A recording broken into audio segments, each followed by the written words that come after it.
በአሜሪካ በየዓመቱ በእስር ቤት ውስጥ እስልምናን የሚቀበሉ ታራሚዎች ቁጥር እየጨመረ መምጣቱን ሲቢኤስ ኒውስ ዘገበ። በየዓመቱ በ10 ሺዎች የሚቆጠሩ ታራሚዎች በእስር ቤት ውስጥ እስልምናን እንደሚቀበሉ የሲቢኤስ ኒውስ ዘገባ አመላክቷል። ዝርዝሩን ሙስጠፋ መሐመድ ያቀርበዋል። እስልምና በአሁኑ ወቅት በከፍተኛ ፍጥነት እያደገ ያለ ሃይማኖት መሆኑን ፔው የተሰኘ የምርምር ማዕከል ወደፊት የዓለም ሃይማኖቶች የህዝብ እድገት ከ2010 እስከ 2050 ይፋ ባደረገበት ትንበያው አስታውቀዋል። ይህ በእንዲህ እንዳለ በአሜሪካ በሚገኙ እስር ቤቶች ውስጥ እስልምና በፍጥነት እያደገ ያለ ሃይማኖት መሆኑ ተገልጿል።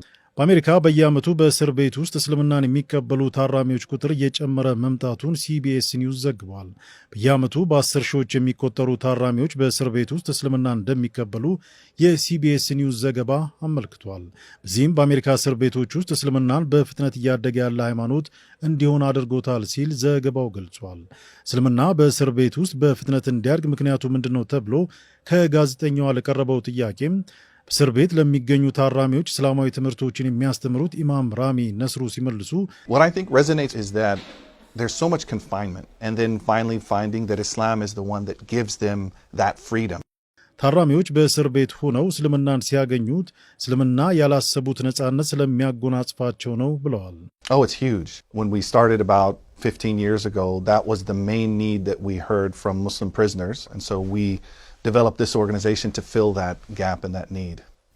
ኢማሙም አያይዘውም ተቋማቸው ከ15 ዓመት በፊት ይህንን ክፍተት ለመሙላት እንደተቋቋመና በዓመት ውስጥ እስከ 13,000 ለሚጠጉ ታራሚዎች አገልግሎት እንደሚሰጥ ተናግረዋል። በተቋሙ አገልግሎት ከሚያገኙት እስከ 90% የሚሆኑት እስልምናን የተቀበሉ ታራሚዎች እንደሆኑ ኢማሙ ተናግረዋል።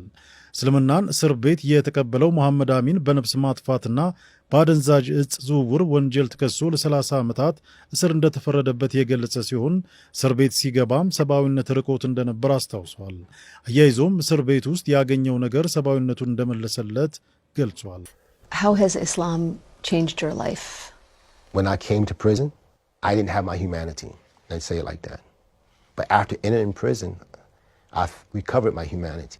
ክሪስቶፈር አንደርሰን የዛሬው መሐመድ አሚን አንደርሰን እስር ቤት ከገባ 2 ዓመት ባልሞላ እስልምና እንደተቀበለም ተናግሯል።